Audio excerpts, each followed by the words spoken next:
18절에서 25절까지 말씀입니다. 제가 먼저 18절 말씀 읽겠습니다. 생각하건대 현재의 고난은 장차 우리에게 나타날 영광과 비교할 수 없도다.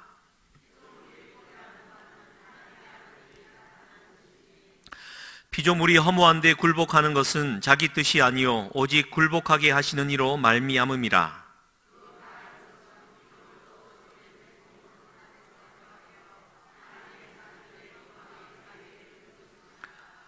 피조물이 다 이제까지 함께 탄식하며 함께 고통을 겪고 있는 것을 우리가 아느니라.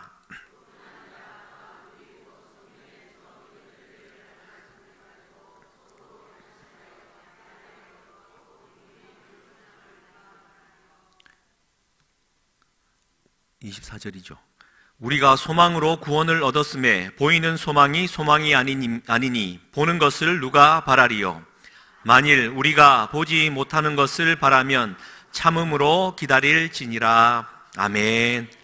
이 말씀 의지해서 성령의 처음 익은 열매를 받은 우리라는 제목으로 하나님 은혜 나누겠습니다.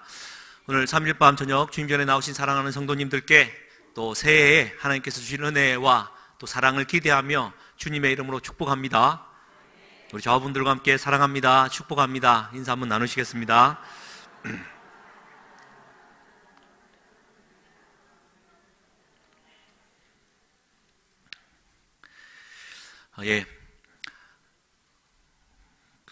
우리가 이제 모니터가 됩니다. 그래서 영상이 나가서 한 번씩 이렇게 돌아보면은, 물론 이제 다른 우리 담임 목사님 설교할 때는 상당히 안정적인 자세와 톤으로 이야기가 하고, 다른 목사님들도 하는데, 저는 이렇게 보니까 자꾸 혓바닥으로 입술을 이렇게 하더라고요.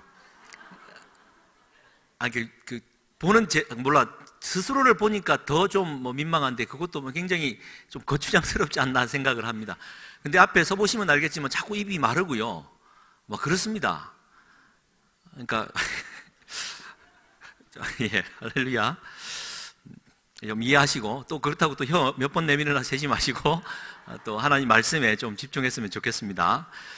이사야 선지자가 이사야 11장에서 이런 이상향을 노래합니다. 말씀 한번 띄워주시면 같이 한번 읽었으면 좋겠습니다. 11장 6절부터 8절 말씀인데요. 그때에 이리가 어린 양과 함께 살며 표범이 어린 염소와 함께 누우며 송아지와 어린 사자와 살찐 짐승이 함께 있어 어린 아이에게 끌리며 암소와 곰이 함께 먹으며 그것들의 새끼가 함께 엎드리며 사자가 소처럼 풀을 먹을 것이며 젖 먹는 아이가 독사의 구덩이 젖된 어린 아이가 독사의 굴에 손을 넣을 것이라. 아멘. 여러분, 이리와 어린 양이 함께 놀고요, 표범과 어린 염소가 함께 뒹굴고, 어린 사자가 또 송아지와 어린 아이와 함께 놀고, 암소가 곰이랑 놀고, 심지어 사자가 풀을 뜯어먹고, 어린아이가 독사굴에 손을 넣어도 독사가 물지 않는 그러한 세상을 노래했습니다. 더불어 함께 살아가는 피조 세상을 이제 이상으로 보게 된 것이죠.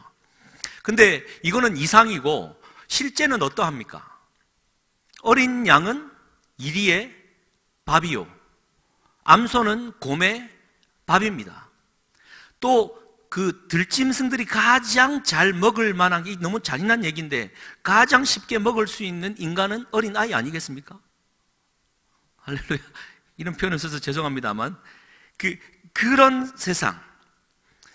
그래서 자연 세상이라고 하면 여러분, 약육 강식, 적자 생존, 힘의 논리가 지배하는 세상이죠. 그래서 우리는 그 세상을 가리켜 자연이다 말을 하고 자연스럽다라고 말을 합니다. 우리 마음속에는 자연이 곰이 암소를 잡아먹는 것이 자연스럽다라고 생각을 합니다. 반면에 이사야가 꾼 꿈은 현실이 불가능한 꿈에 지나지 않는다라고 생각을 하죠. 자, 그러면 우리가 한번 생각해 볼 필요가 있습니다. 이사야가 꾼 꿈은 이 세상에 정말 실현 불가능한 한낱 꿈에 불과한 것입니까? 원래 하나님이 창조하셨던 창조의 모습이 이리가 어린 양을 뜯어먹는 세상이었을까요? 이사야가 활동할 당시는요, 기원전 740년부터 700년경, 한 40년 상간인데, 여러분 잘 아시는 대로 이사야는 남유다 선지자였습니다. 기원전 722년도에 북이스라엘이 아수르의 멸망을 당하죠. 그러니까 시대적인 정황상 이사야는 남유다에 있었지만 그 유명한 아시리아, 성경적인 용어로는 아수르가 기세등등하여 북이스라엘을 집어삼키려는 찰나였습니다. 그러니까 세기말적인 현상이었죠. 그런 위협 가운데에 이사야가 이런 꿈을 꾼 겁니다. 어린 양이 이리와 함께 놀더라. 아니, 사자가 풀을 뜯어먹더라. 진짜 말 그대로 나라 국가 정세는 힘에 겨운데 이런 말을 하면 진짜 말 그대로 사자 풀 뜯어먹는 소리 하고 있네 라는 반응이 있지 않았겠습니까? 우리가 다시 한 번 더 생각해 보아야 될 것은, 하나님께서 천지를 창조하셨을 때의 태초의 자연의 모습이 과연 그러했을까요? 인간이 저주받고 신라곤한 이후에 자연은 자연스럽다라고 생각하는 오늘의 모습에 어그러져 있는 것이죠. 원래는 함께 뒹굴어야 되는 세상인데 잡아먹는 세상이 되었다라는 겁니다. 그래서 여러분, 오늘 읽었던 이사야 11장 6절 첫 부분에는 이렇게 시작을 합니다. 그때에 라는 말을 하거든요. 그때에 이리가 어린 양과 함께 살았다. 그때라는 말은 이제 11장 1절부터 5절에 무슨 얘기가 등장을 하냐면요, 그 여호와의 영, 지혜의 영, 총명의 영, 모략과 재능의 영, 지식과 여호와를 경외하는 영이 강림하실 때에. 할렐루야. 지금 잘 따라오고 계신 거죠? 이새의 싹, 이새의 줄기에서 나오는 싹, 누구를 가리킵니까? 예수 그리스도, 하나님의 아들이신 예수 그리스도가 이 땅 가운데 오시면 어떤 세상이 펼쳐지신다고요? 이리가 어린 양과 뒹굴고 어린아이가 독사굴에 손을 넣어도 독사가 그 날렵한 혀로 이 손가락을 핥아주는 세상이 된다라는 거예요. 할렐루야. 근데 보십시다. 주님이 오셨습니다. 그리고는 어그러질 수밖에 없었던 우리의 죄악된 문제들을 그분이 우리를 위해 죽어주심으로 말미암아 해결을 하셨어요. 그리고는 부활하사 하늘 보좌 우편에 가셔서 우리의 중보자가 되어주십니다. 그리고 다시 오시마 약속하셨습니다. 똑같던 패턴이죠. 예수 그리스도가 오기를 기대하는 가운데에 이리는 어린 양을 집어삼키는 세상에서 함께 뒹구는 세상을 꿈꾸었던 것처럼, 우리 주님이 다시 오시는 그 시기를 기다리는 우리 세상 가운데 우리가 고대해야 되는 자연 만물의 세상은 동일하게 사자와 어린 양이 함께 뒹굴고, 할렐루야, 그런 세상을 꿈꾸는 것이 맞다라는 것이죠.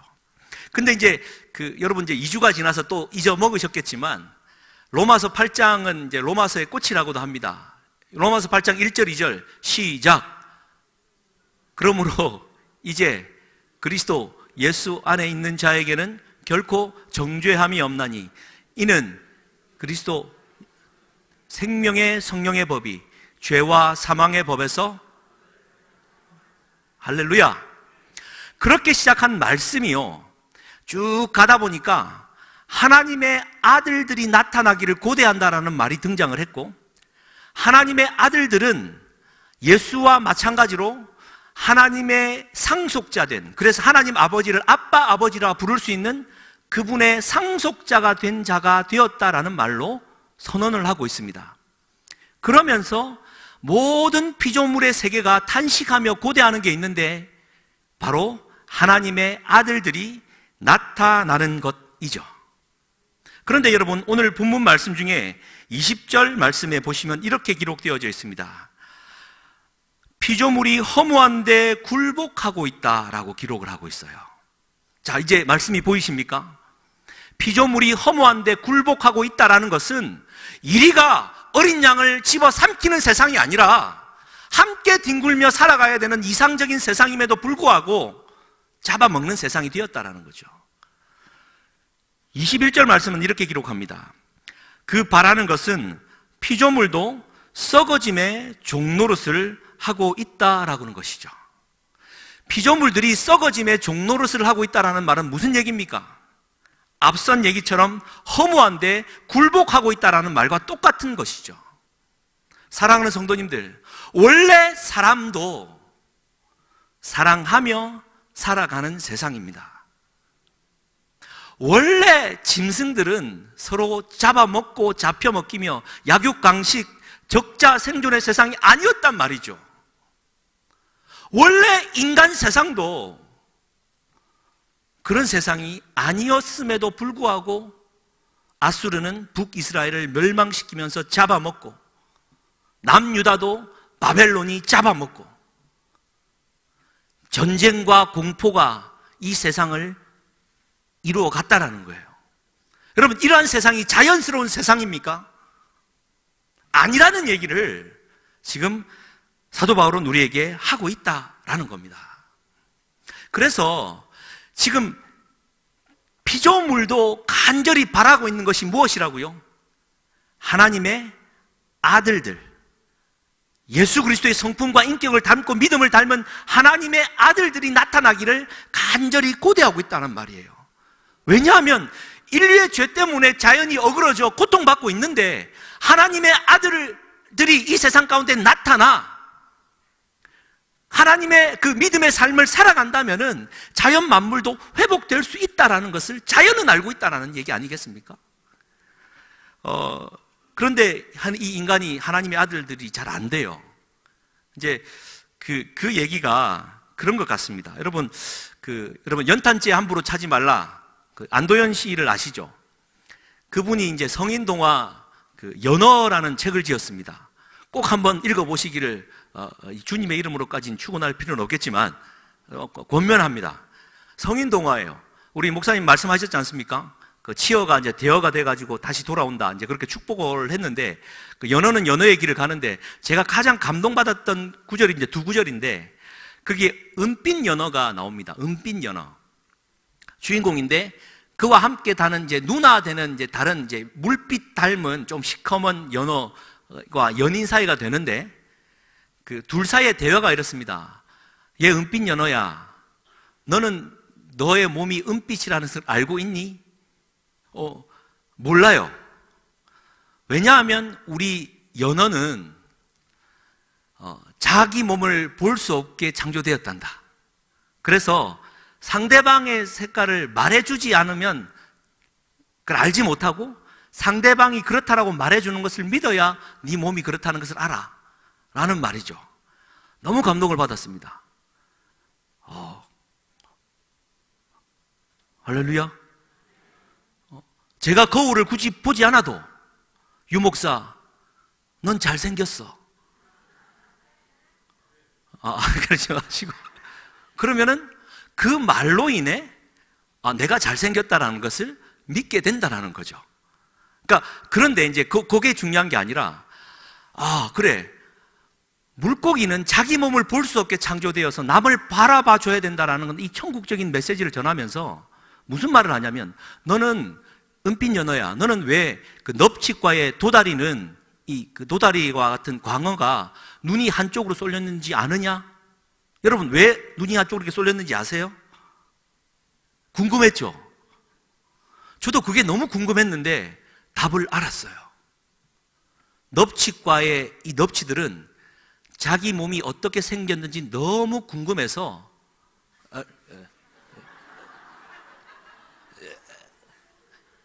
자꾸 고개 돌리다 보니까 눈이 비틀어졌다라는 거예요. 할렐루야. 제가 그 동화를 읽으면서요, 너무 진짜 말 그대로 너무 감동을 받았습니다. 그리고 좌광우도, 눈이 왼쪽으로 쏠리면 광어요, 오른쪽으로 쏠리면 도다리요. 도다리가 광어보다 훨씬 더 맛있고 살이 통통하다. 막 그런 얘기만 우리가 했지. 자기 몸이 어떻게 생겼는지 궁금해요. 내 몸이 얼마나 아름다운지 내가 보고 싶어서 이 눈을 돌리다 보니 비뚤어졌다라는 거예요.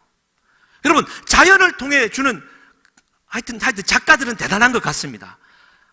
하나님이 비뚤게 창조하셨겠죠. 근데 그 사실을 보면서 우리가 느껴내는 그 인상은요, 그래, 우리가 살아가는 세상은 자기 중심적으로 자기 욕망 가운데 살아가다가는 어그러진다라는 겁니다.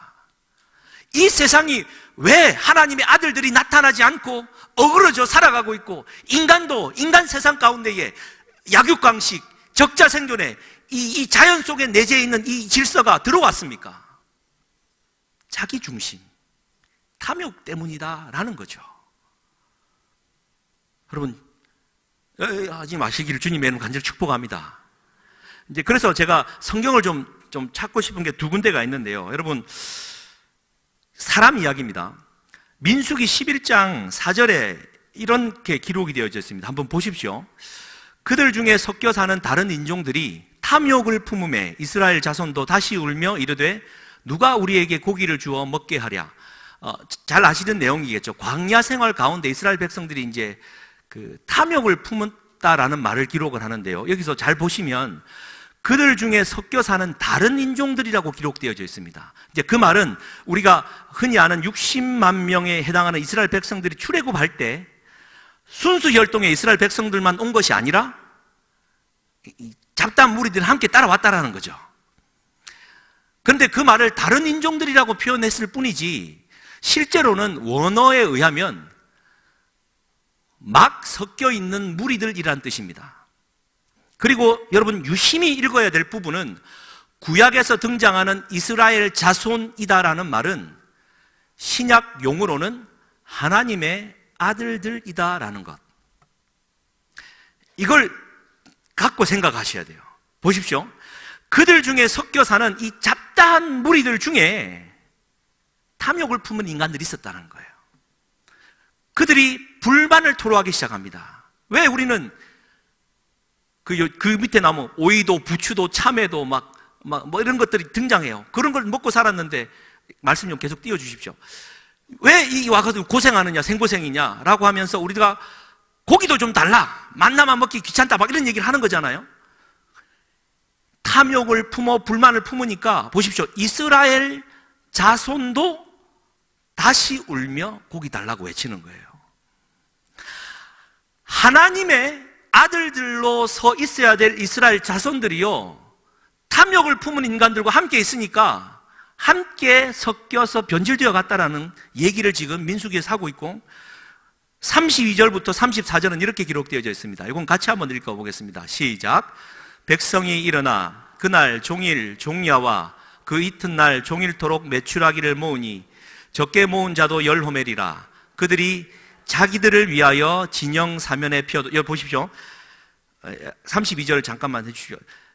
자기들을 위하여 진영 사면에 피어두었습니다. 무슨 얘기일까요? 하나님께서 적당히 가져가라 그랬잖아요. 근데 자기들을 위하여 말려두고, 뭐죠? 이때는 표현은 그렇겠죠. 뭐라고 합니까? 육포 만들어 먹으려고, 오래 남겨 먹으려고 펴두었다라는 거예요. 자기들을 위하여. 탐욕이 그대로 남아있는 겁니다. 33절이요.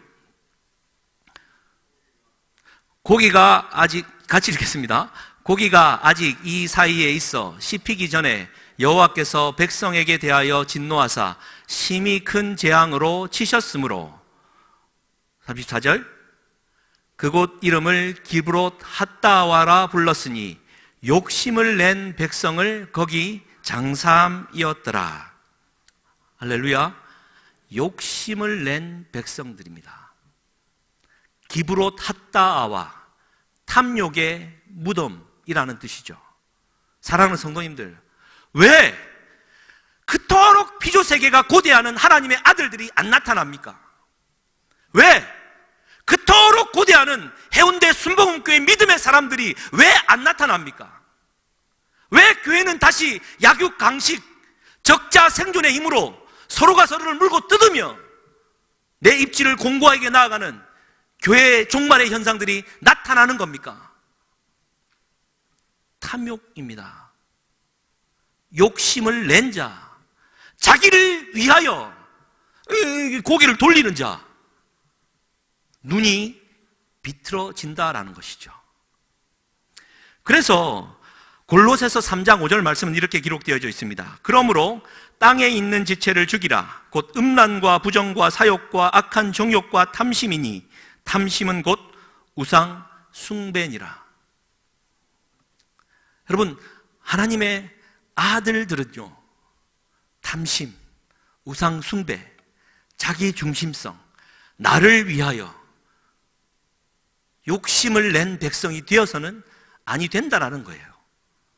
신약 성경 한 군데만 찾으면 그렇습니다. 찾지는 않겠습니다만 마태복음, 마가복음, 누가복음 세 군데에 등장하는 부자 청년이 등장을 하죠. 부자 관리이기도 합니다. 주님, 영생을 얻으려면 어떻게 해야 됩니까? 살인하지 말라. 율법에 어떻게 기록되어 있느냐? 살인하지 말라. 오, 잘했다. 내가 다 지켰습니다. 잘했다. 근데 네가 한 가지 부족한 게 있는데 네가 가진 모든 것을 팔아 가난한 자들에게 나눠주고 그런 다음 나를 쫓아라. 그랬더니 마태복음, 마가복음, 누가복음 다 뭐라고 기록되어져 있습니까? 그가 큰 부자이므로 심히 근심하였더라. 그가 심히 두려워 돌아갔더라. 기록하고 있습니다. 그러면서 예수님께서 끝까지 하시는 말씀이 무엇입니까? 낙타가 바늘길을 통과하는 것보다 부자가 하나님 나라에 들어가는 것이 더 쉽다. 무슨 얘기인가요? 똑같은 얘기입니다. 팔아 나눠주라라는 얘기는 실제로 팔아 나눠주라는 말이기도 하지만 하나님의 아들들로서 나와 함께 보좌 우편에 올라 주님 보좌 우편에 함께 앉을 만한 그 자격을 갖추려면은 네 속에 있는 탐심을 버려야 된다는 얘기를 하고 있는 거지 않습니까? 너무 강조 안 해도 아신다 생각합니다. 그래서 하나님의 아들들이 나타나기를 피조물들이 탄식하며 기다리고 있다라는 얘기를 하고 있습니다. 그런데 그게 이제 지난 2주 전 22절까지의 말씀이었는데요. 23절 말씀을 한번 보십시오.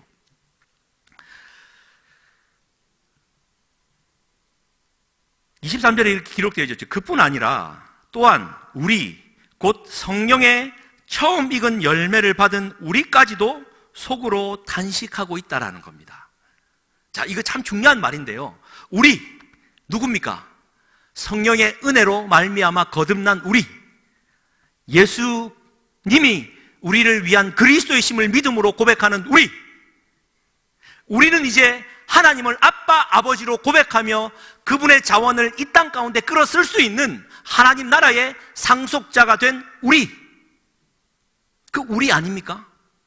그 우리, 영으로 살아가는 우리가 23절 표현을 한번 보십시오. 우리라고 말을 하고 곧 성령의 처음 익은 열매를 받은 우리라고 말을 합니다. 얼마나 중요했으면 우리라는 말을 하고 성령의 처음 익은 열매를 받은 우리라고 강조를 하고 있어요. 두 가지인 것 같습니다. 첫 번째는 성령의 처음 익은 열매라는 말. 여러분, 이거는 뭐 두말할 나위 없이 뭘 가리키는 말씀이겠습니까? 성령의 처음 익은 열매.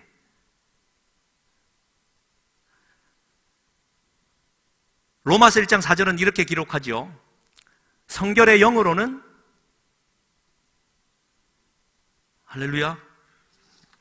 여러분들이 눈을 그렇게 무섭게 쳐다보니까 제가 잊어먹었습니다.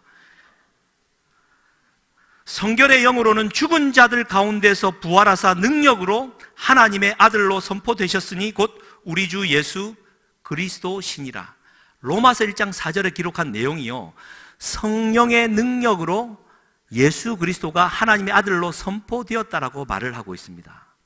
성령의 처음 익은 열매라는 말은 고린도전서 15장 부활장에서도요, 예수님이 우리의 부활의 첫 열매가 되셨다라는 말이죠. 그러니까 우리는 성령의 처음 익은 열매, 곧 예수 그리스도를 받은 자들이다라는 말이죠. 할렐루야. 그분 때문에 우리가 하나님의 의로운 자라 칭함을 받았다라는 뜻일 겁니다. 이거는 뭐 더할 나위 없는 강조의 말씀이죠. 그런데요, 이 두 번째가 더 중요한데, 성령의 처음 익은 열매라는 이 말은 여러분 신약 성경 보시다 보면 보증이라는 말을 들어보셨죠? 우리의 보증이 되어 주셨다, 성령으로 보증이 되어 주셨다라고 할 때 이 보증과 같은 말입니다. 그러니까 우리라고 말을 할 때 성령께서 우리로 하여금 보증을 서 주셨다라는 거예요. 여러분, 이거 그냥 이렇게 쓸 게 아니란 말이에요. 보십시오. 여러분, 보증 서는 사람하고는 뭐죠? 상종도 하지 마라. 보증 서는 사람, 보증 서지 않으시길 주님을 간절히 축복합니다. 보세요. 하나님의 은혜로 의롭게 된 우리지만 우리는 결국 이 탐욕과 욕심에 쩔어가지고 또 죄 가운데 빠질 수밖에 없는 자란 말이에요. 그래서 내가 당신은 의인입니까? 죄인입니까? 물으면은 죄인 같기도 하고 의인 같기도 하고 또 기분 좋을 때는 의인 같은데 또 안 좋을 때는 죄인 같고 막 이런단 말이에요. 그런데 우리 주님이 분명히 약속해 주셨습니다. 너는 죄인이 아니라 하나님 나라의 상속자로 의인이다라는 것을 우리 성령께서 보증서 주셨다라는 거죠. 우리는 맨날 그 보증에 부도를 내면도 불구하고 성령께서 보증을 서 주셨다는 겁니다. 그러니까 믿음이 필요한 겁니다. 맨날 넘어지고 탐욕 가운데 쩔어 자기를 위하여 살아가던 내 삶이지만 우리 주님이 그래 네 연약함 다 안다, 내가 널 보증을 서줄게, 믿음 가지고 자신 있게 온 피조물들이 그렇게 고대하는 하나님의 아들이 한번 되어봐라, 그 얘기인 거죠. 우리 성령의 첫 열매를 받은 우리라는 말은 성령께서 보증서 주신 우리입니다.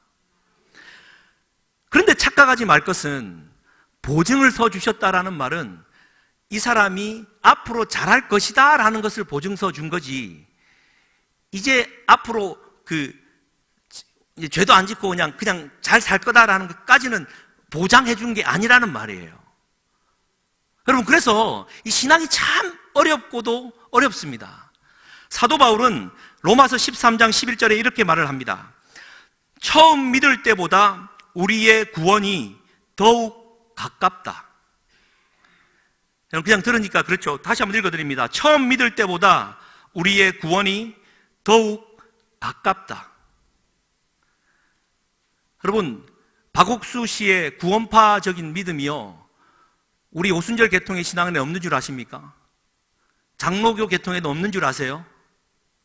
예수님만 마음에 받아들이면 구원 받았지라고 여러분 그냥 그렇게 호언장담하고 살아가십니까? 사도 바울은 단 한 번도 내게 완전한 구원이 임하였다라는 말을 한 적이 없습니다.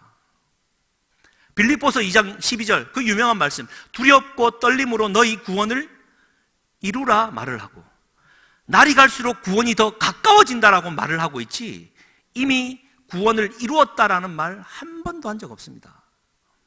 그러니 성령께서 보증이 되어 주셔서 이제 하나님의 아들로 살아가게끔, 출발을 하게끔 새 출발의 선상을 우리에 놓아준 것입니다. 그러니 이제는 그 일을 위해 달려나가는 것이 참 신앙생활인 거죠. 그래서 23절 말씀을 다시 한번 보십시오.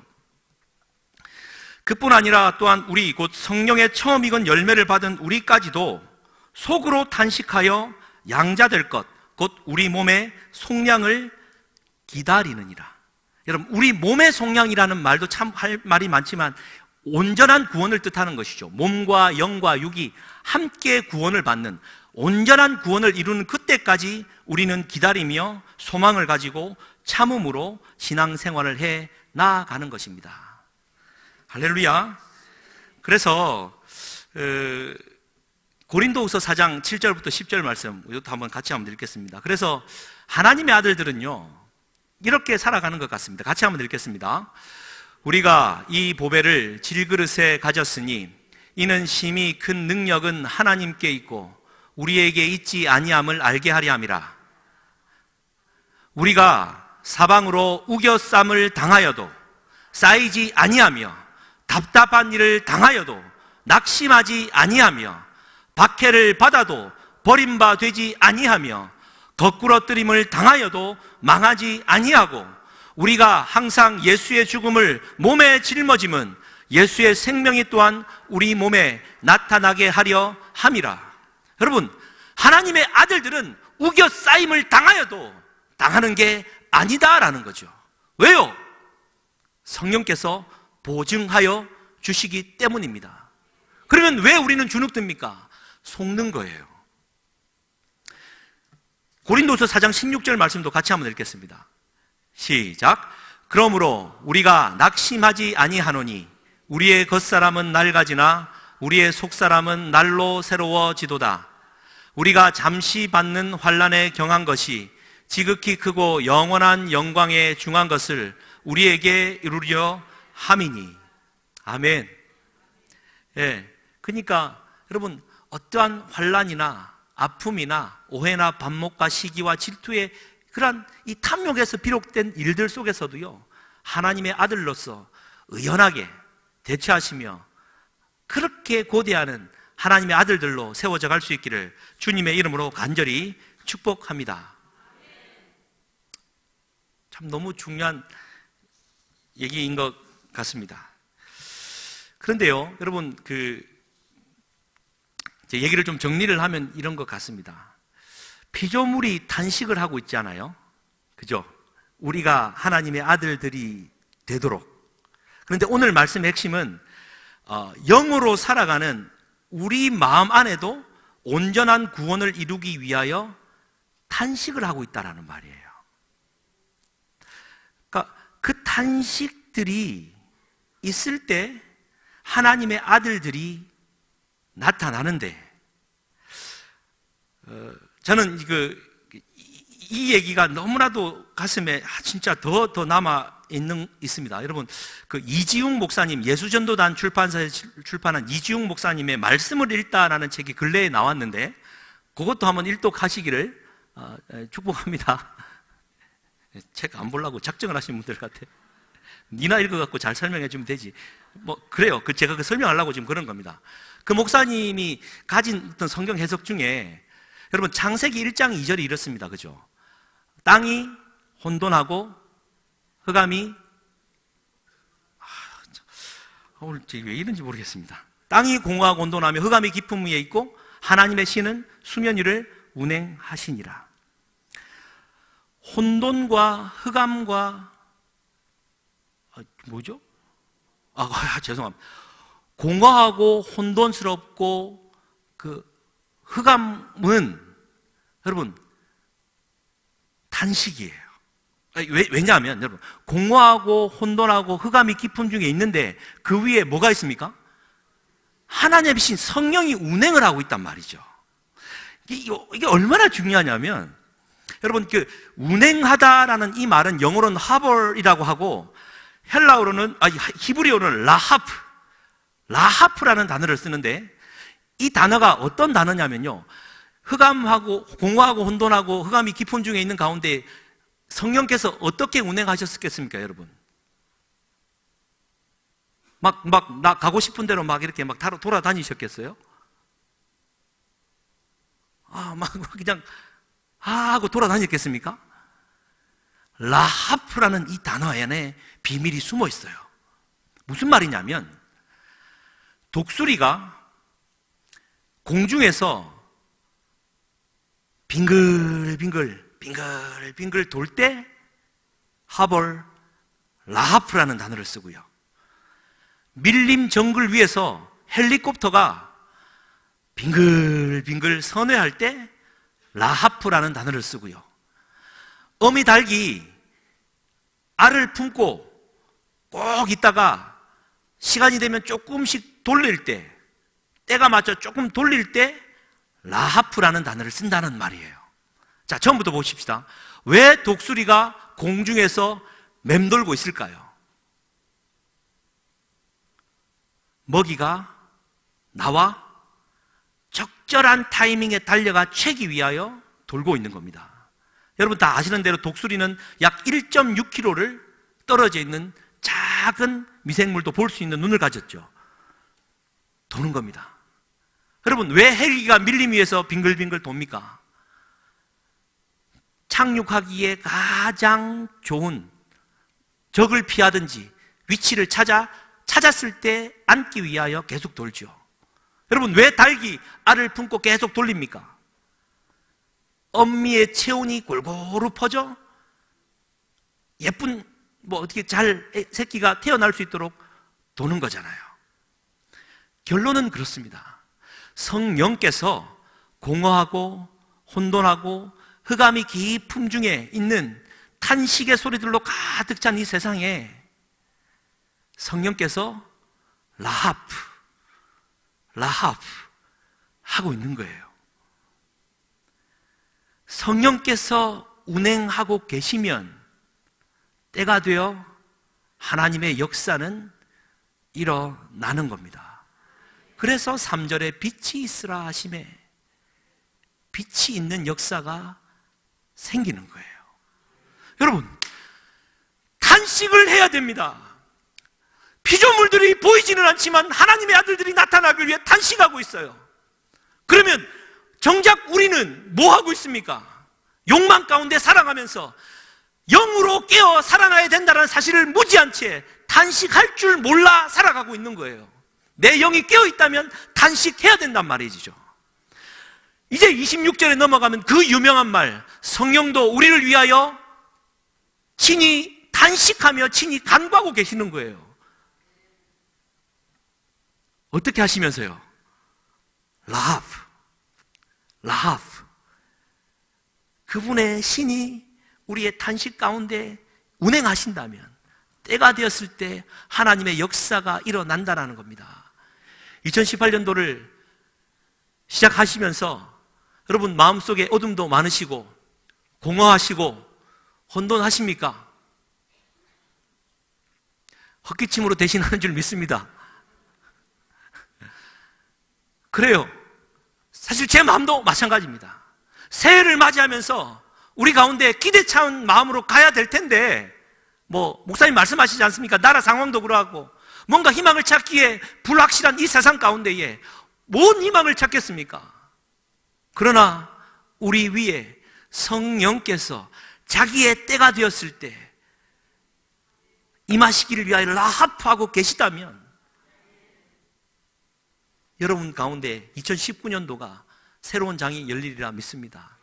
말씀을 마무리하면서 여러분, 제가 제 마음속에 평생의 모토로 삼고 있던 그 썬다이싱 어미새 얘기 한 번은 제가 드린 적이 있는데 다시 한번 드리기를 원합니다. 썬다싱은 인도의 성자였습니다. 지금부터 약 200년 전에 성령의 은혜로 그는 맨발의 전도자가 되어 네팔에 있는 그 산맥을 넘어다니면서 전도자가 되었습니다. 그의 설교는 대부분 다 맨발로 걸어다니면서 자연 속에서 보았기 때문에 자연 속에 있는 소재가 설교의 주제가 되었습니다. 어느 날 그가 산맥을 넘어가다가, 여러분 큰 산은요 스스로 불을 냅니다.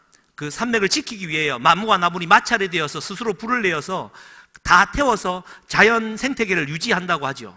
어느 날 산맥을 넘다가 큰 불이 일어나서 썬다싱은 자리에 앉아 그 불을 지켜보고 있었습니다.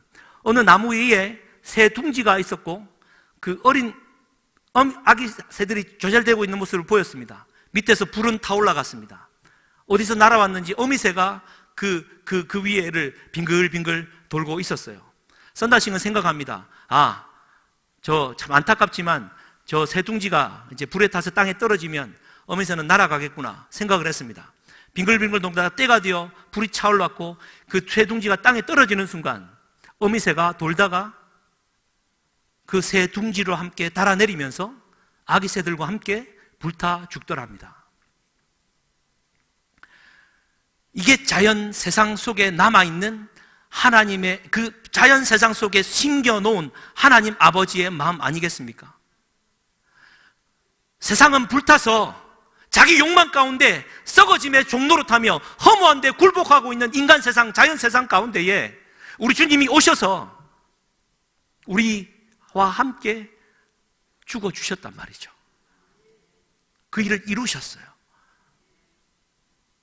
그분은 부활하사 하늘 보좌 우편에 계시고 보혜사 성령을 보내주셨단 말이죠. 그럼 보혜사 성령님은 뭐 하고 계십니까? 우리 마음 안에 있다고요? 네. 그러나 탄식하며 공허하고 혼돈하며 흑암 가운데 괴로워하고 있는 참 하나님의 아들로 거듭나야 되지만 거듭나지 못하고 있는 안타까운 자녀들 위에 라합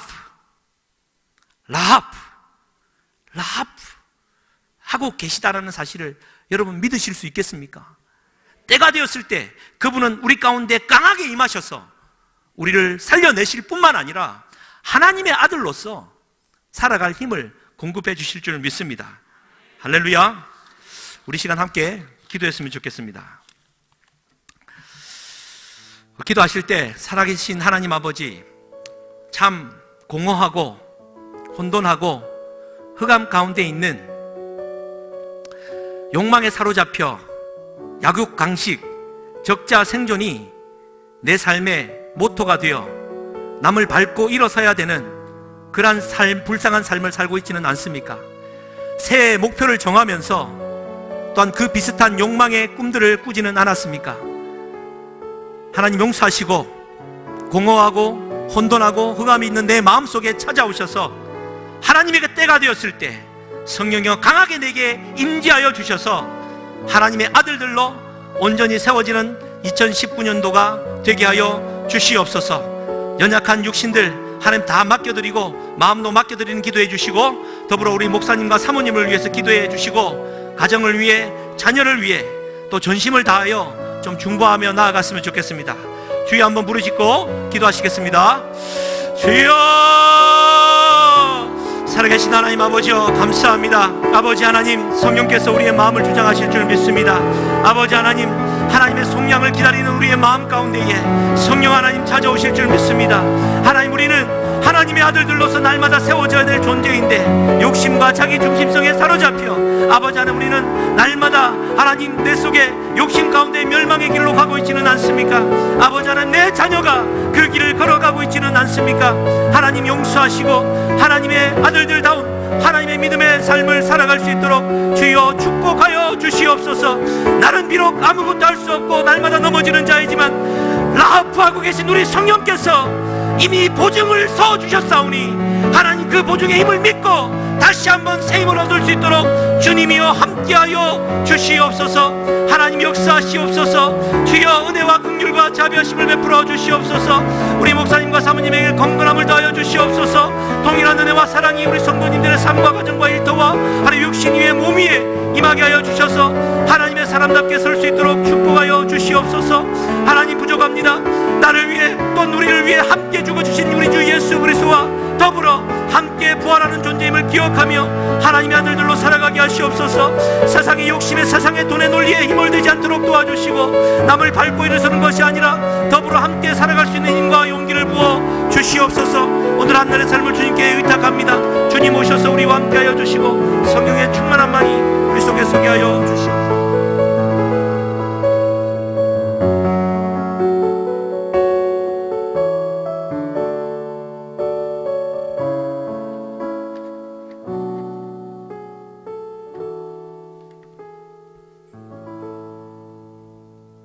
살아계신 하나님 아버지, 2019년 또 한 해를 시작하면서 귀한 말씀을 우리에게 들려주시니 감사합니다. 이 말씀이 양약이 되게 하여 주셔서 금년 한 해 동안도 하나님만을 바라보면서 하나님 앞에 기도하면서 살아갈 수 있는 한 해가 되게 하시고 많은 열매를 안으로 밖으로 풍성하게 맺힐 수 있는 복된 2019년이 될 수 있도록 축복해 주시옵소서. 정성스러운 헌금들을 드렸습니다. 특별히 신년 헌금을 드린 손길들 일일이 기억하시고 우리 하나님께서 한 해 동안에도 소원하는 모든 소원들이 다 이루어질 수 있도록 도와주시옵소서. 예수님의 이름으로 기도하옵나이다. 아멘. 할렐루야. 광고 말씀 몇 가지 드리도록 하겠습니다. 예배 마치고 난 다음에 바로 우리 일꾼들이 이제 어제 1월 1일이었기 때문에 일꾼 성경 공부를 하지를 못했습니다. 그래서 중고등부실에서 빨리 끝나도록 하겠습니다. 많이 참석하시고, 그리고 끝나고 난 다음에 우리 목양 장로님들과 선교회장님들 모임을 회의실에서 갖도록 하겠습니다. 참석해 주시기를 바랍니다.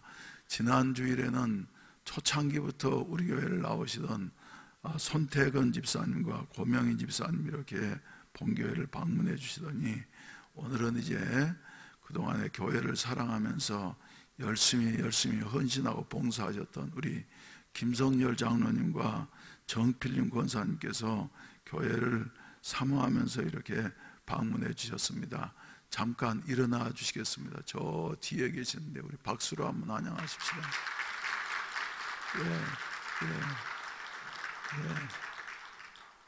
하나님 그래도 이제 열심히 봉사하시더니 또 축복을 하셔가지고 자녀들이 잘 되는 것 같아요.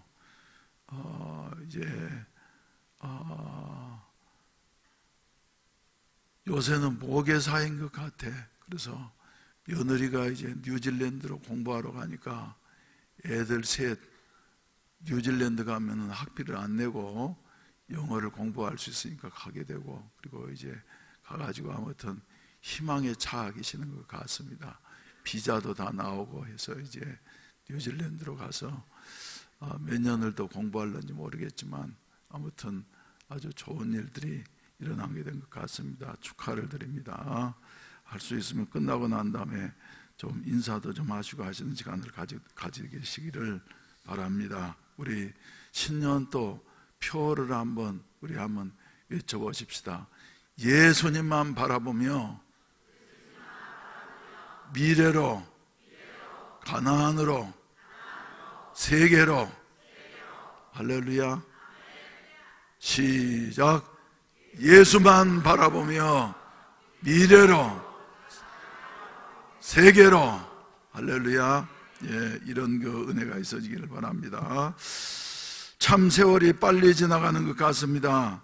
잠시 세상 살면서 여러분들은 어떻게 살기를 원하십니까? 저는 항상 찬송 부르다가 날이 저물어 오라 하시면 영광 중에 하나님 앞에 갈 수 있는 이런 그날이 되어지면 열려있는 천국문으로 내가 들어가서 세상 짐을 다 내려놓고 빛난 면류관 받아 쓰고서 주와 함께 길이 살 수 있는 여하 같은 은혜가 있어졌으면 좋겠다, 여하튼 소원을 갖게 되어집니다. 우리 다 같이 길이 받아서 찬송가 492장 힘차게 부르신 다음에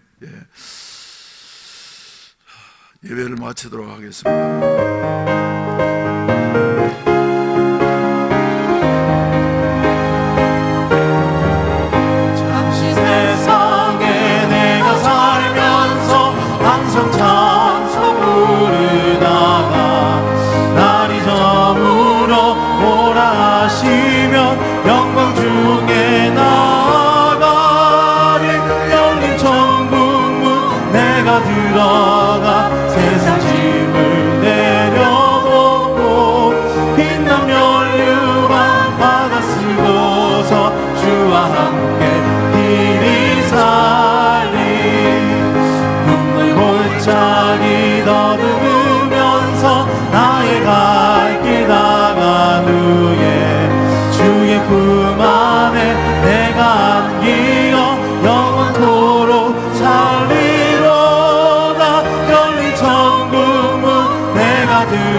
들어가 세상 짐을 내려놓고 받아쓰고서 주와 함께 길이 나의 가는 길 멀고 가며 산은 높고 고른 길 고난 나의 몸 쉴 곳 없어도 복된 날이 밝아오리 열린 천국문 내가 들어가 세상 집을 내려놓고 빛난 면류관 받아 쓰고서 주와 함께 길이 골짜기 더듬으면서 골짜기 더듬으면서 나의 갈 길 다간 후에 주의 품 안에 내가 안기어 영원토록 살리로다 열린 천국문 내가 들어가 세상 집을 내려놓고 빛난 면류관 받아 쓰고서 주와 함께 길이 한숨 다시고 주름 없는 날 사모하며 기다리니 내가 그리던 주를 외울 때 나의 기쁨 넘치리라 열린 천국문 내가 들어가 세상 짐을 내려놓고 빛난 면류관 받아 쓰고서 주와 함께 길이 살리. 우리의 인생은 잠시 사는 짧은 인생이라고 말했습니다. 눈물 골짜기가 더듬는 것과 같이 우리에게 여러 가지 아픔도 있고 어려움도 있는 이와 같은 길이라고 했습니다. 우리의 가는 길이 멀고 험해서 힘들고 어렵고 높은 산을 넘는 것과 같은 이와 같은 길인 것 같지만, 그러나 우리 주님이 예비하신 그 영원한 나라가 있다고 하는 사실을 기억하면서 오늘 또 우리와 함께 하시는 성령 안에서 예수만 바라보면서 주님이 인도하신 길을 갈 수 있게 하여 주시옵소서. 주여, 삼창하시고 기도하시다가 자유롭게 하시겠습니다. 주여, 주여, 주여. 자비하신 우리 아버지 하나님이여, 이 시간에도 하나님의 그 주여